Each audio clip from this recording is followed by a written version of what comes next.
Hi, Mike's Carburetor Parts. I'm working on a Aisan 2-barrel carburetor, and we've been rebuilding it. We took it apart, cleaned it, now we're getting ready to put it back together. And I just want to put it back together so you can see what you need to do. First, we're going to put the throttle body onto the main bowl and get our gasket on here.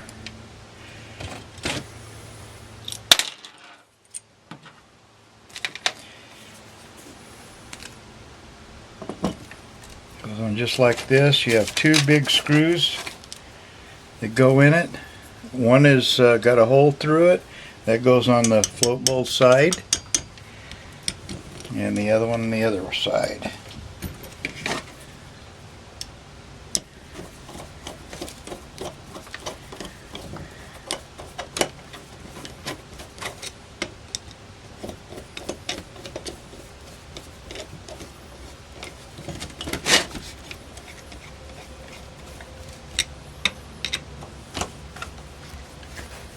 Okay.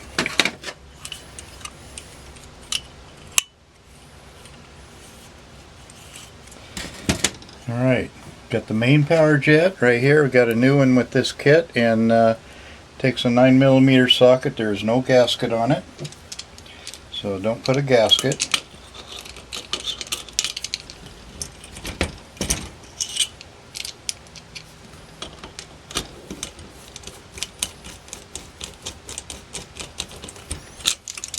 In that center hole there. You have two main jets. You have a primary and a secondary. The secondary is silver colored. The primary is brass colored. When you take it apart, if for some reason they're not that color, be sure to mark them. I think I'd mark them anyway and which hole they came out of, assuming they were in the right hole to start with.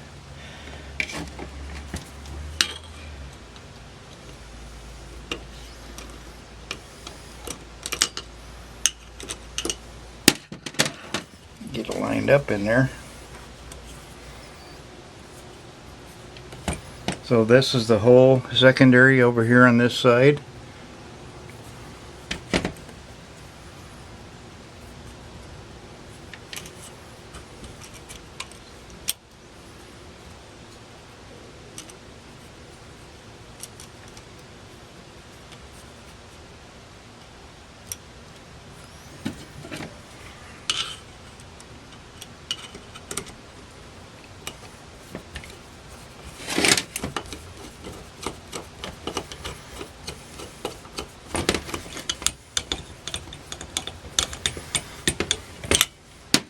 Now these do take a gasket. I just use the old gaskets because they're aluminum and they form pretty good. The new ones are I think fiber in the kit. You can go either way.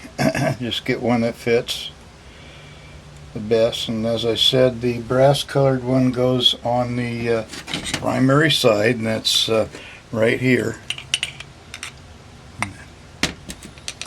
Bottom of the bowl, like so. We're going to get the venturis in here.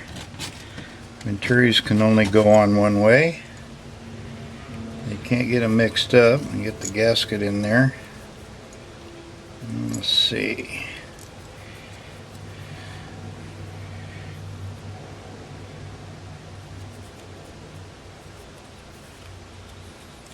One goes there.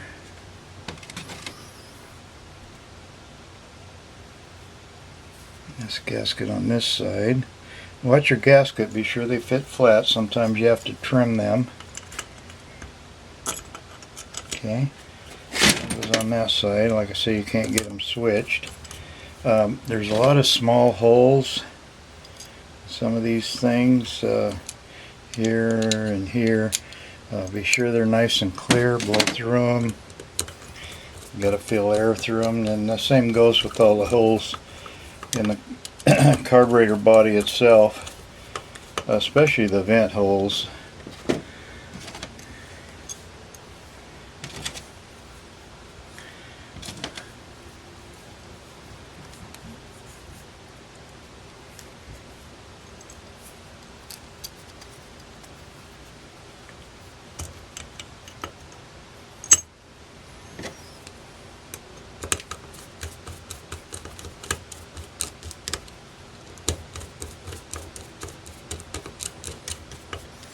Got your idle tube here. That's another one's got a very small orifice in it. Be sure it's nice and clear. And it goes in this hole right here.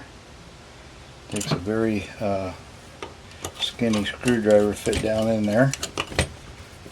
Okay. I know I mentioned this before. This is your main discharge tube right here. Comes from here to here. Be sure it's very clear and clean. Okay, and so we're going to get ready to the accelerator pump here. Here's your check ball. Goes in the bottom. There is a retainer which I lost. You need to have the retainer in there to keep that check ball in the center hole. You'll see what I mean when you look down it.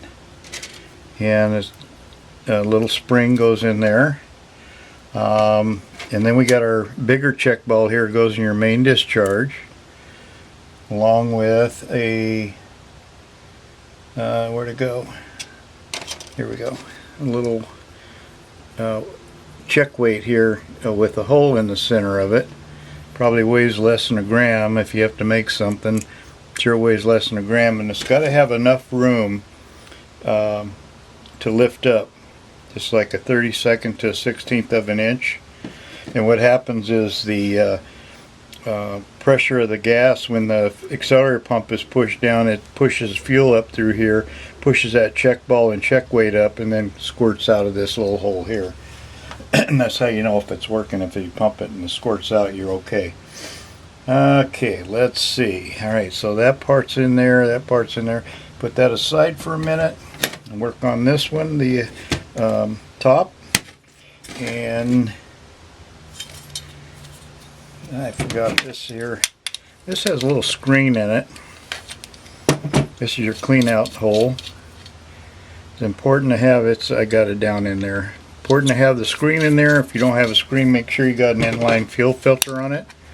Okay, that's specifically to keep the dirt out of the needle and seat. Okay, we're going to put the seat in. It has a gasket on it. It's right here. Make sure the old gasket is cleaned off. Nothing's cracked. Flooding generally is most of the time it's going to be something to do with your needle and seat not sealing for some reason. A little article on how to test it. Let's put the power valve in here. Power piston rather. Has a spring goes on it like this. This is used to push down on the power valve right here, power jet. And when it's pushed down, it's open. This works off a vacuum. We got this little clip right here that goes this way.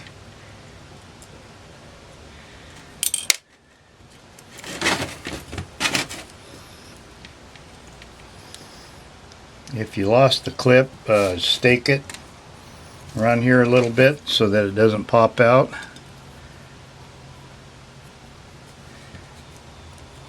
That's what most carburetors do. They went through a lot of trouble to make this little piece of metal to hold it down. There you go. See? You got to make sure it's nice and loose. You can use some silicone spray lubricant in there to help clean it out and keep and lubricate a little bit. Let's put the needle in here. I'm using the old one here. The new one has a Viton tip on it and is solid, I believe. Let me look here. Yeah. Okay, this one has spring loaded. Doesn't matter these days. And it's got the little spring and the little stem that goes in there. The new one may be a solid needle and seat, and that's okay too.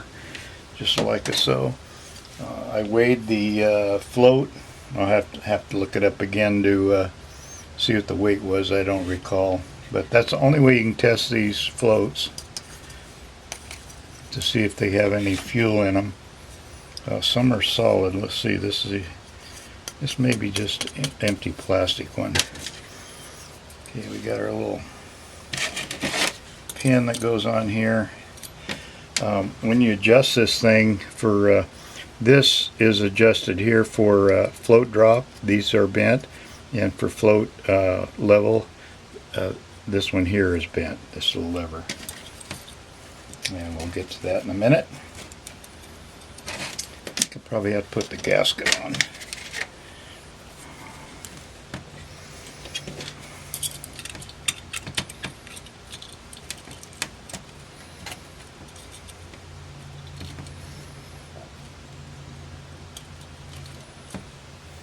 Okay, and your float level, you let it rest and you measure at the bottom, whatever your sheet spec says, from here up to the bottom of the float. Okay, and basically it sets level, so if you don't have your spec just set it level, you'll be fine. Remember, this one's spring loaded, so just let it sit on it. Float drop is measured in here, the distance between here, and you see what happens when it drops. It hits those, and basically it just needs to drop enough to let the needle out, and not so far that the needle will get cocked to one side. Okay, so let's see here. I think I put this rubber boot in before they're so hard to get in. Don't put any oil on it. You might try a little water to help.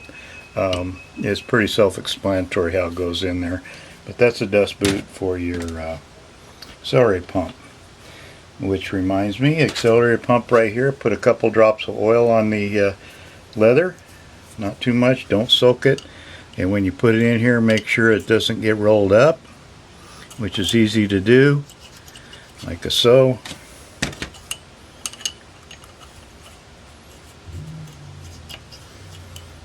Okay, I'm looking down there, make sure I didn't forget something. I almost always do. Okay, I think that's got that part. Okay, alright, so let's get the top on here. Just like so. Okay.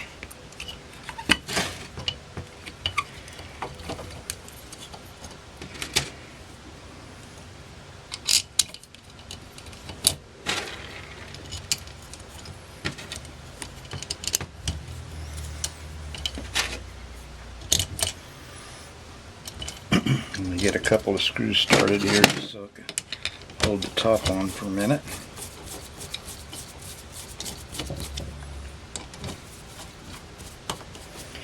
Here's your adapter, and near as I can tell, the only thing it's used for is to hook the fuel inlet up to it. There is a gasket that goes on it. Be sure that's on there. Don't forget to put your tag back on.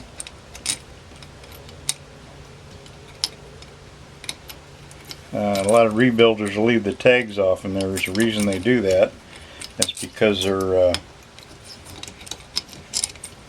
they switch parts so often, and then so at that point it's no longer that part number, different part. That becomes a custom carburetor. We have a lot of trouble with that.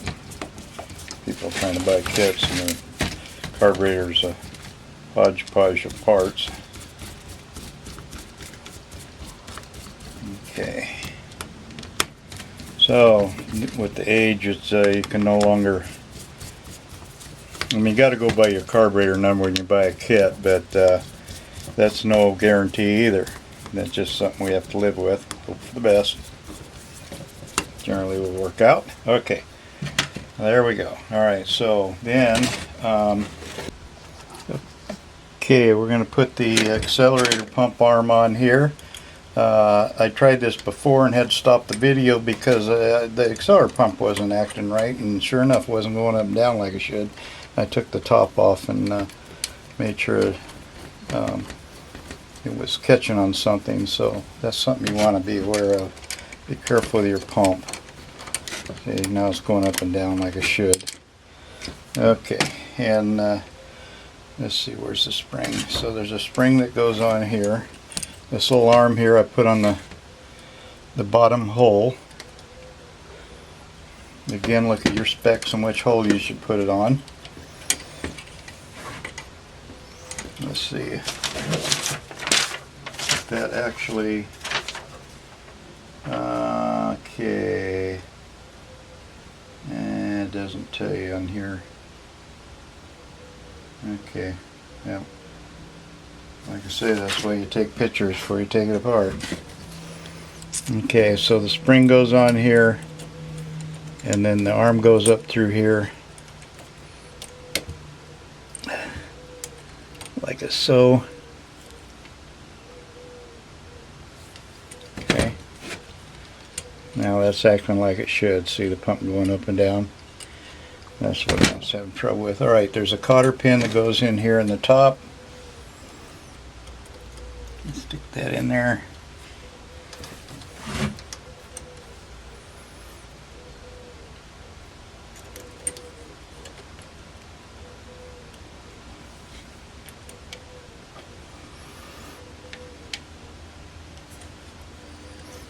Okay.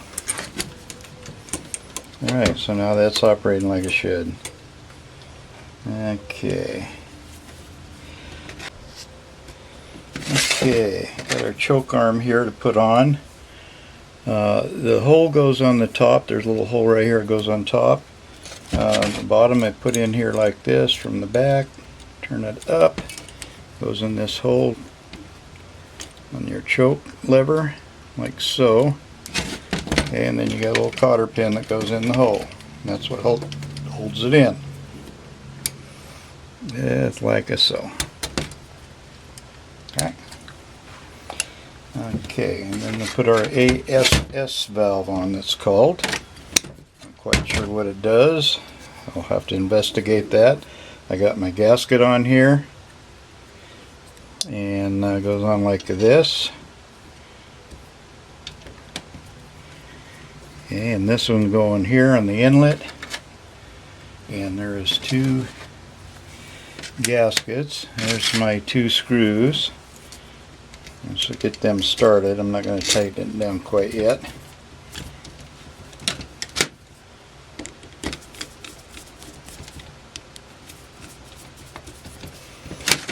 Okay, there's two gaskets for this.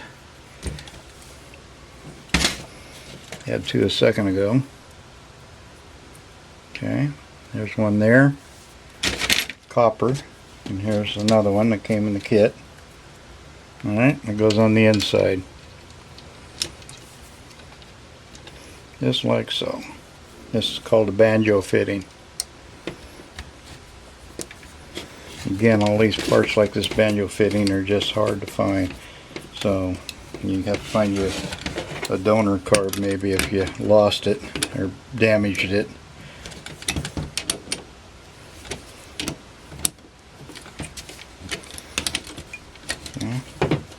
Sometimes, especially the new gaskets, you open and close, open and close.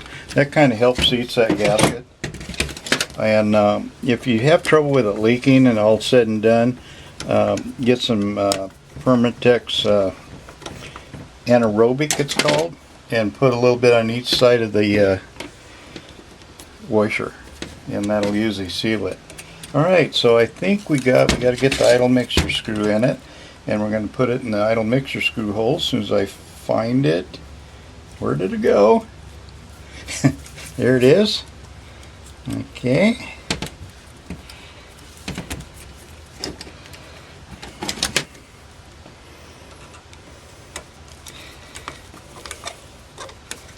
I guess I should have done that before I put that ASS thing on there. And now I know why they called it an ASS.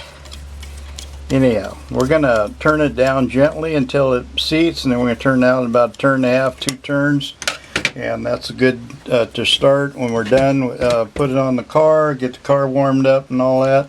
Put it at idle speed and adjust the idle mixture. Either hook up a vacuum tester to the carburetor somewhere. Let's see, is there a vacuum port? Yeah, right here's a vacuum port you can use. and just get the vacuum where it's nice and steady. You can do it by ear, by turn in a quarter of a turn at a time, let the engine speed back up, and when the RPM starts to drop, then turn it back a quarter turn, and you're done. And the main thing is just to get a smooth idle, and don't adjust the idle when you got your high speed on or the choke closed, because that won't be accurate. Once you get over idle speed, the idle circuit is no longer used. Okay, so this kit comes with 4 mounting gaskets, and you just have to try them and see. Now, well, here's one thing I might point out. This one here, this slot has to go on the side, on the slotted side of the screw, the bowl side. Okay,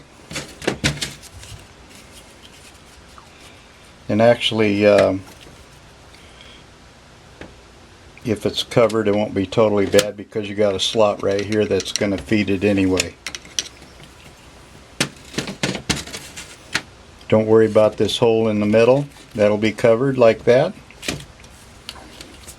Okay, now there's 2 of these. I'll try them both, and they're both, looks like they're the same, so maybe it's for an adapter or something in case you need 2. You don't need 2 on the bottom here.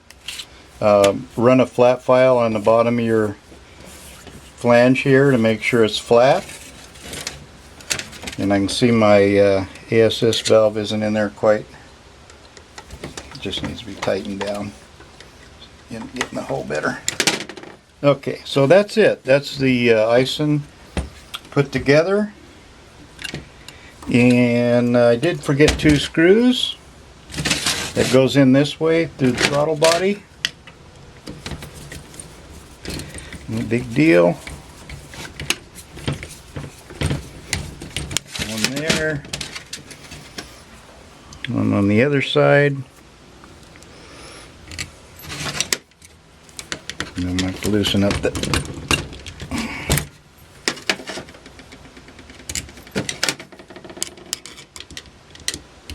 Okay.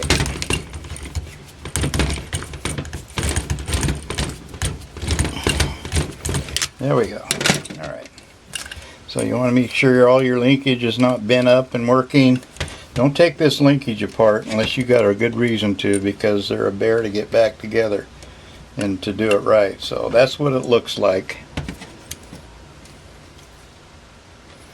I'll take some pictures of it and post it on the website also. Okay, so that's your Aisan carburetor. Thank you for watching.